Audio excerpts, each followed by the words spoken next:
Hello everyone, welcome back to my channel অপনারায় blog. আমার কাছের এবং দূরের সকল বন্ধুরা কেমন আছো? আশা করি যে যেখান থেকে আজকের ব্লগ ভিডিওটি দেখছো, দেশে এবং দেশের বাইরে সকলে ভালো আছো এবং সুস্থ আছো। আমরা তোমাদের ভালোবাসা ঠাকুরের আশীর্বাদে বেশ ভালো আছি। বাবু সোনার আজকে ছিল এক্সাম, তো এক্সাম থেকে চলে এলো। আর তোমরা তো জানো ওর এক্সাম যেদিন হয় সেদিন 12টার মধ্যে বাড়ি চলে আসে। তো সকালবেলা কোনো কিছু তোমাদের সঙ্গে শেয়ার করিনি। আর এইদিকে সকালবেলা রান্না বান্না, ওয়াশিং মেশিন চালানো কাজ চলছে, তো সব কিছু মিলিয়ে খুব বিজি ছিলাম। আর তারপরে চটজলদি একটু রান্না করে নিচ্ছি, যেহেতু ও চলে এসছে, ও চলে আসা মানে ওর খিদে পাওয়া।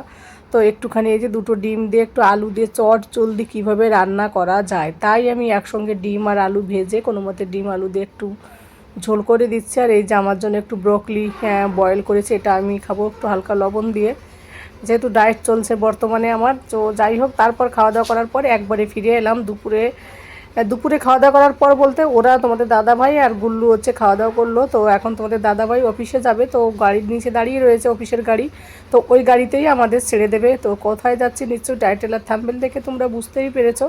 তো চলো সঙ্গে থাকো, পাশে থাকো, দেখতে থাকো। তো আমাদেরকে নামিয়ে দেবে, যদিও আমাদের ঘর থেকে হেঁটে যেতে 2 মিনিট লাগে, তবু আবার কে হেঁটে যাবে এই রোদের মধ্যে। তাই আর ইচ্ছে করলো না, তাই বললাম চলো আমাদেরকে ছেড়ে দিয়ে এসো। তো তুমি কেন বলছো আসেনি? এই দেখো এসছে, এই যে ঠান্ডার জন্য আমার ঠান্ডা করতে লেগেছে। এই যে কত সবজি দেখো, লাল শাক আর তুমি পাও না খুঁজে, মাশরুম, কাঁচা টমেটো।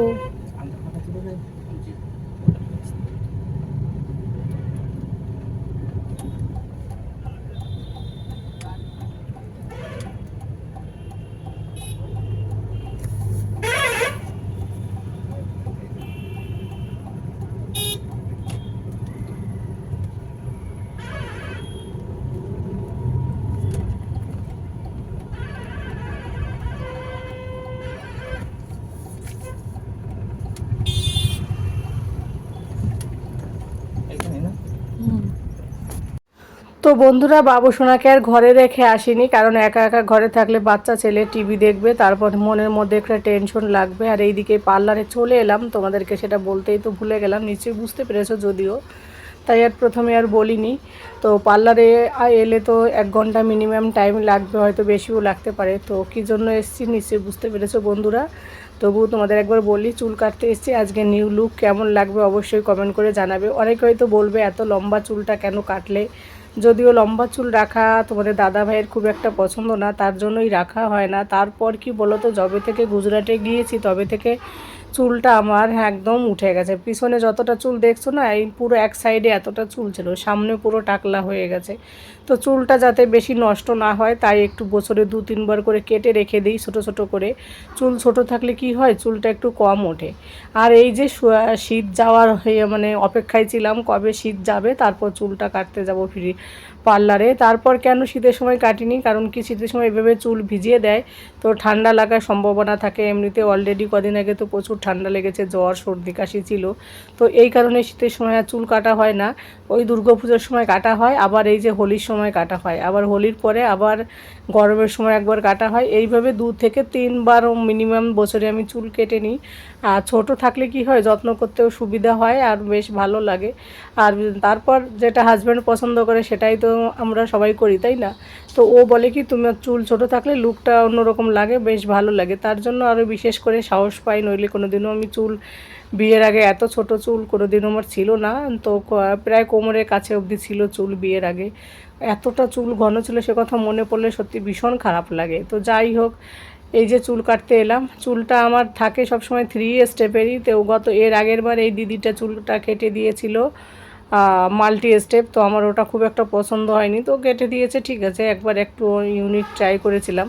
তো এবার বললাম তুমি আমাকে 3 স্টেপই করে দাও যেটা ছিল। যদিও আমার চুলটা সিল্কে বেশি আর সোজা, তো সোজা চুলে সাধারণত লেয়ার কাট ভালো লাগে, কিন্তু লেয়ার কাটে কী বলো তো, লম্বা চুল থাকলে লেয়ারে ভালো লাগে। যেহেতু চুল ছোট রাখবো আমি, তাই আমি এই স্টেপটাই করে রাখি।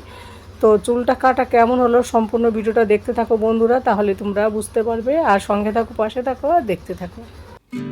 আর এইদিকে বন্ধুরা, পাশের বাড়ি হচ্ছে যখন ভয়েস ওভারটা করছিলাম তখন হচ্ছে ছাদ ঢালাই, তো মেশিনের হয়তো একটু আওয়াজ আসছে, তোমরা একটু মানিয়ে নিও। আর কি বলো তো, যারা এই পর্যায়ে আছো আমার এই ভিডিওটার সাথে আমার কথা শুনছো, তাদের যদি কোথাও ভিডিওটা দেখার পর ভালো লাগে অবশ্যই একটা লাইক দিতে ভুলে গেলে একটা লাইক করে দিও। আর চুলের লুকটা সম্পূর্ণ কেমন হলো সেটা কিন্তু অবশ্যই জানাতে তোমরা ভুলো না। তোমাদের একটা লাইক একটা কমেন্ট আমাকে কিন্তু পরবর্তী অনেক মানুষের কাছে পৌঁছাতে সাহায্য করবে আজকের এই ব্লগ ভিডিওটি। যদিও কোনো ঘরোয়া সেইভাবে কোনো কাজকর্ম তোমাদের সঙ্গে শেয়ার করিনি, শুধুমাত্র এই চুল কাটাটাই বেশি করে দেখিয়ে তোমাদের দেখালাম আর কি। তো অনেকে চুল লম্বা ভালোবাসে, অনেকে ছোট ভালোবাসে, এক একজনের এক এক রকম রুচিবোধ।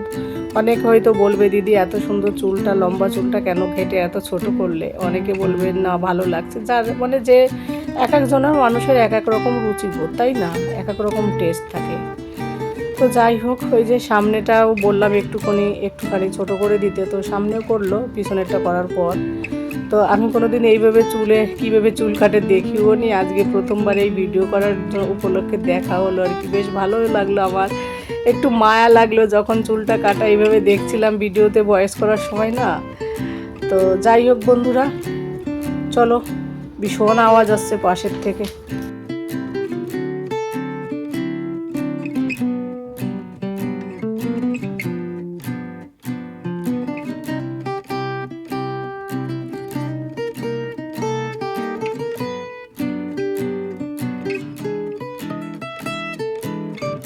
আর কি বলো তো, এই দিদিটার কাছে চুল সব সময় কাটা হয়, তো এনার হাতে চুলটা কাটা বেশ সেট হয়েছে আমার। এর আগে যখন দুর্গাপুর ছিলাম ওর হাতেও সেট হয়েছিল, তখন আমি চিন্তা করেছি ঝাড়খণ্ডে যখন থাকবো তখন এখানে আবার পার্লারে কে করবে না করবে, তো একবার এদিক ওদিক থেকে কাটিয়েছি। কিন্তু এরটা আমার বেশি ভালো লাগে আর এর ব্যবহারটা খুব ভালো, তো তার জন্য এর কাছেই প্রায় ছুটে আসি। এছাড়াও আমাদের ঘরের সামনে আর একটা গলিতে আর একটা আছে আর কি, সেটা তো আরও সুন্দর আর কি, এসি লাগানো আছে, কিন্তু ওর থেকে আমার এরটা বেশি ভালো লাগে, তাই বারবার করে এর পার্লারেই ছুটে আসি।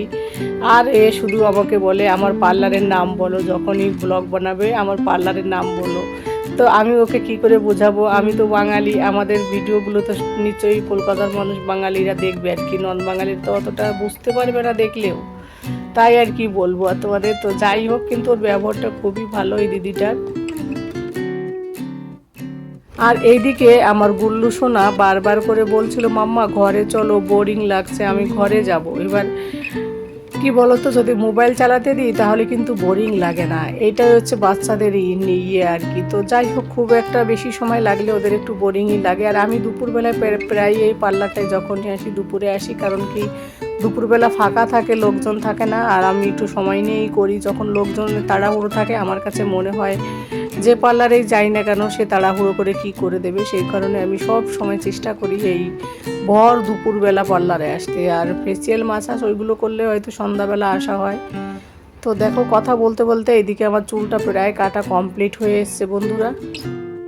আর এইদিকে দেখো বন্ধুরা, তোমাদের সঙ্গে কথা বলতে বলতে পিছনের দিকটা কমপ্লিট আমার, এবার সামনের দিকটা বাকি আছে। আর এই নর্মাল চুলটা এরকমই থাকবে যখন আর কি নর্মাল ঘরে থাকবো আর কি। এখন জাস্ট কিছুটা মানে হেয়ার ড্রাই দিয়ে একটু কার্লি করে দেয়, জাস্ট সেটিং দেখতে বেশ ভালো লাগবে, ওই কারণে হেয়ার ড্রাই দিয়ে শুকিয়ে দেবে আর একটুখানি হিট দিয়ে একটুখানি আর কি কার্লি করে দেয়।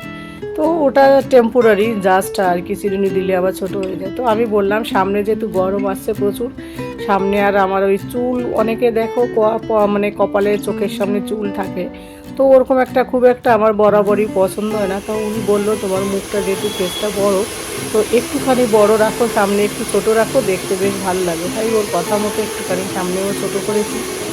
তো চলো দেখতে থাকো, সঙ্গে থাকো।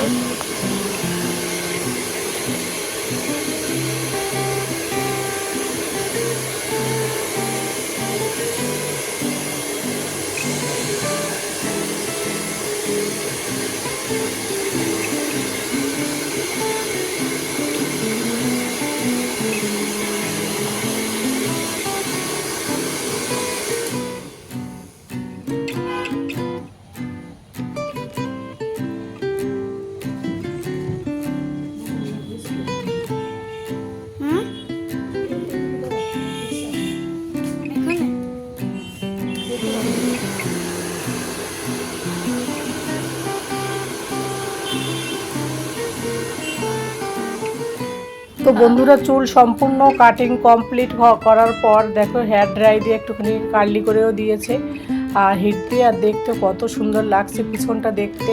অ্যাকচুয়ালি কি বলতো, চুল কাটলে না এমনি মানুষের লুকটাই চেঞ্জ হয়ে যায়, যেমনই হোক দেখতে সে যাই হোক না কেন, মানে চুলটার কাটিংটা যদি ভালো থাকে না, জাস্ট একটা নর্মাল ড্রেস পরলেও কিন্তু বেশ ভালো লাগে।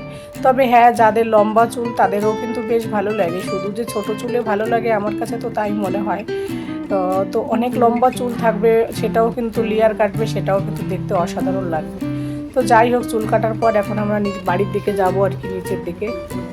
कोई बताते तो मैं बोल नहीं पाते। यहाँ से कितना अच्छा लगता है। अच्छा, ग्लैमर ब्यूटी पार्लर। यहाँ से आपका टाइम पास तो अच्छा हो जाता है। यहाँ से व्यू अच्छा लगता है देखने में ना।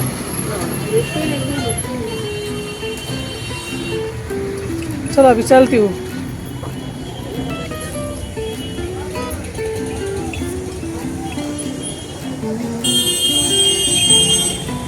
कुछ छोड़ा तो नहीं मैंने। তো বন্ধুরা ঘরে চলে এলাম, বাবু সোনারও আমি আসার পথে হেঁটেই এসেছি, 2 মিনিটের রাস্তা, তো আসার পথে চলে এলাম। আর এইদিকে দেখো সামনের চুলটা এখন একটু হালকা হালকা ভিজে ভিজে মনে হচ্ছে, তেল চিটচিটে ভাব রয়েছে না। তো কেমন লাগলো অবশ্যই নিশ্চয়ই পার্লারে বসে দেখে অন্যরকম লাগলো, ঘরে এসে একটু সামনে থেকে অন্যরকম।